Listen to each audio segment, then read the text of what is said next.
My daughter yelled, "Pay your rent or leave." So I walked out. She had no clue that I was the owner of the house. I had discreetly sold it for $940,000. When the eviction process began, she reached out to me in a frenzy, but my reply left her speechless. Hey, Reddit. At some point in a man's life, he realizes that those he cares for the most might never view him as he sees them. For me, that moment came on a quiet Tuesday morning in the living room of the home I built myself, while my daughter stood before me, her voice slicing through years of memories. "Pay your rent or leave," she shouted. For a moment, I genuinely questioned if I had misheard her. Rent in my own house. Her expression was twisted with annoyance, arms crossed, foot tapping on the hardwood floor I had sanded with my own hands. She didn't resemble the girl I raised.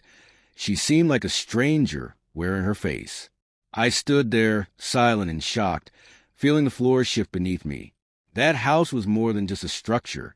It was where I carried her in from the car the day she was born, where she took her first unsteady steps, where my wife and I stayed awake through every fever, every nightmare, every scraped knee. But after my wife's passing, the atmosphere changed. My daughter insisted I move in with her for companionship, claiming it would benefit us both. Initially, it was nice. We had dinners together, we conversed, we healed. But gradually the tone shifted. Small comments at first. "You're home a lot. Maybe help with groceries. You should contribute to the water bill. You take long showers, Dad." I didn't argue. I tried to help. Then her husband added his remarks. "Everyone pays rent. Old man. Old man," as if I were a burden, like I was just a guest. I ignored it until that morning when I couldn't anymore. She didn't suggest. She didn't hint. She ordered me. "You have until Friday," she snapped, "or you're out." I blinked slowly, my heart feeling oddly calm. I stated cautiously that I needed to pay rent to stay in a house. "What?" she interrupted, her voice rising. "A house you think you deserve, Dad. Seriously, grow up. Grow up for my own child." Her husband leaned against the doorway, smirking. "You heard her. Pay up or leave." Something inside me snapped, not loudly or dramatically, just a subtle internal break. I grabbed my coat, my keys, my old leather bag, and walked to the door. I half expected her to stop me. She didn't. The door clicked shut behind me like punctuation at the end of a long, painful chapter. Here's the truth. They never considered that I legally owned the house, entirely and quietly. They never checked the deed, never asked questions, never thought they weren't the center of the universe. After my wife's passing, I consolidated everything. I put the house in my name, updated all documents, and prepared for the day my time would come. I never imagined my daughter would try to force me out of it. So, when I left for home that morning, I didn't go to a hotel or a friend's couch. I went to my lawyer. He looked at the papers, then at me. "Are you sure you want to do this?" I nodded. My wife and I built that home, but it no longer felt like a home. He exhaled slowly. "All right, we'll list it immediately." The house hit the market and didn't last long. A young couple expecting their first child fell in love with it as soon as they walked through the door. They moved from room to room with soft smiles, whispering about nurseries and Christmas mornings. They offered $940,000, and I accepted. The moment I signed, something inside me relaxed. Grief, relief, freedom, all intertwined in one breath. The house was no longer mine, and it certainly wasn't hers. 2 weeks later, I sat in a small cafe, black coffee in hand, soft jazz playing in the background, when my phone buzzed insistently. My daughter, 5 missed calls. 6, 7. I picked up on the 8th. Her voice was frantic, nothing like the woman who had screamed. "Leave? Dad, why aren't you home?" "Some people are here. They're saying they bought the house." "Dad, what's happening?" "They said they have papers," she cried. "They said we have 30 days. Dad, say something." Did I sip my coffee calmly? "I'm not home," I replied. "Where are you?" "Tell them it's a mistake. Tell them you didn't sell." Dad, tell me you didn't." Her breath hitched, fear palpable. "The same fear," she once made me feel. I watched the world outside the cafe window, parents walking with kids, people laughing, sunlight casting bright patches on the street. Life, peace, things I hadn't felt in a long time. She waited, trembling. Dad, please tell me you didn't sell the house. I didn't answer yet, because the truth she never saw coming was about to strike like thunder. The next words I spoke would silence her completely. You should never yell, "Get out," to a man who already possesses the keys. What I told her next left her speechless. My daughter's voice trembled across the line, fear evident. Dad, you have to tell them. Tell them you didn't sell it. Call them back. Tell them you changed your mind. Please. They can't. They can't just... I folded my hands around the coffee cup I had been nursing and listened. For a long time, I thought of all the mornings I woke early to scrape frost off her windshield, all the nights I waited for her to come home, all the time she clung to my jacket as if I were her last safe place.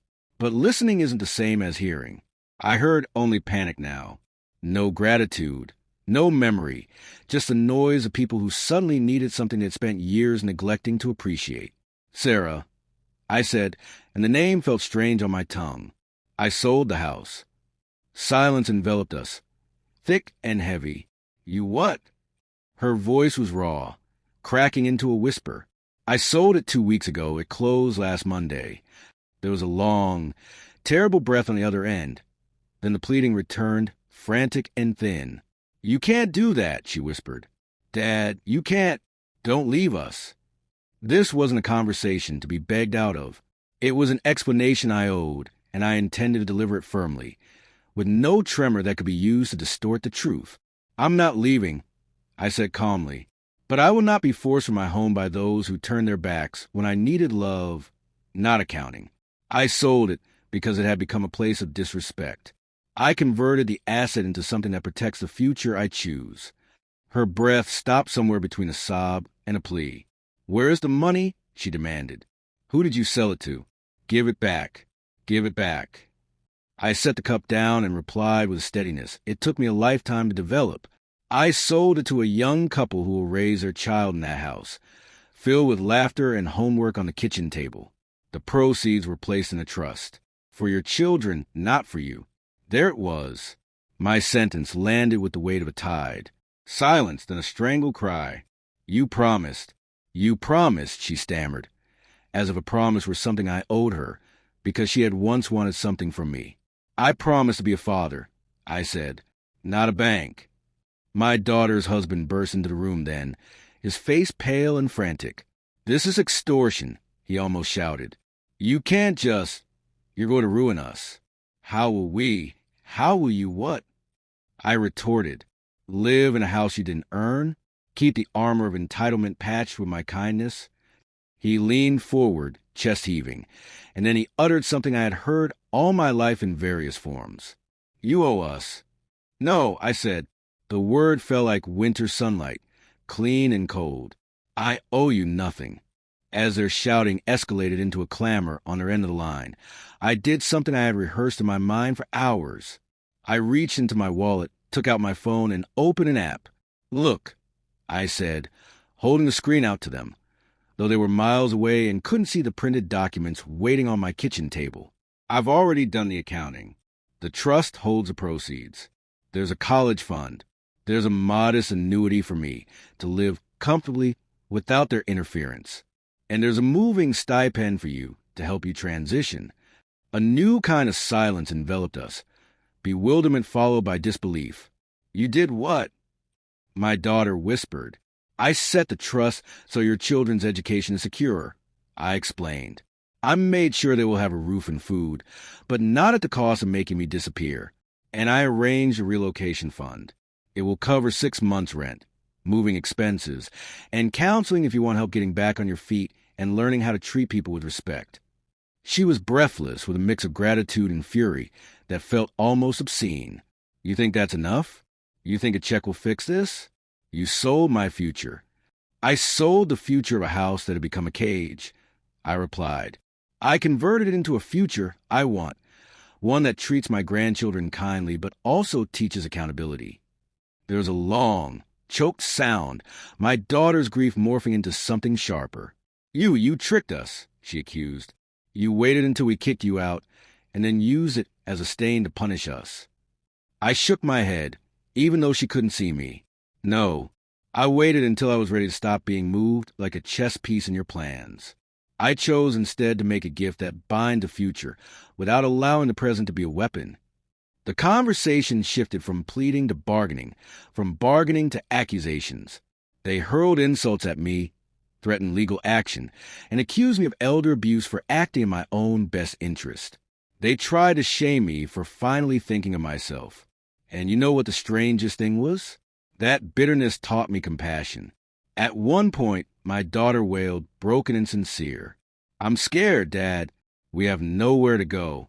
I thought you'd always be there. I don't know how to be without you." There's a tenderness that lives beneath the harshest words. I heard it, and it pulled something within me toward mercy. "I know you're scared," I said softly, "and I'm sorry I didn't teach you how to build a life that doesn't rely on someone else's sacrifice." She was quiet for a long time. Can we come for a talk? We'll take the stipend. We'll do the paperwork. Just please don't leave me." I closed my eyes, the ocean's distant rhythm filling my mind. "You called me to the house with a demand," I said. "Finally, you asked me to pay rent in a house that bears my name. I left because you treated me like an intruder. Today, I did something permanent, not to punish you, but to protect what's left of us. If you want to rebuild, start by rebuilding yourself. Then perhaps we'll have something to repair together." She sobbed, not the angry, entitled sob from earlier, but a small, human one. "Okay," she whispered. "I'll try." I didn't promise to return to the old life.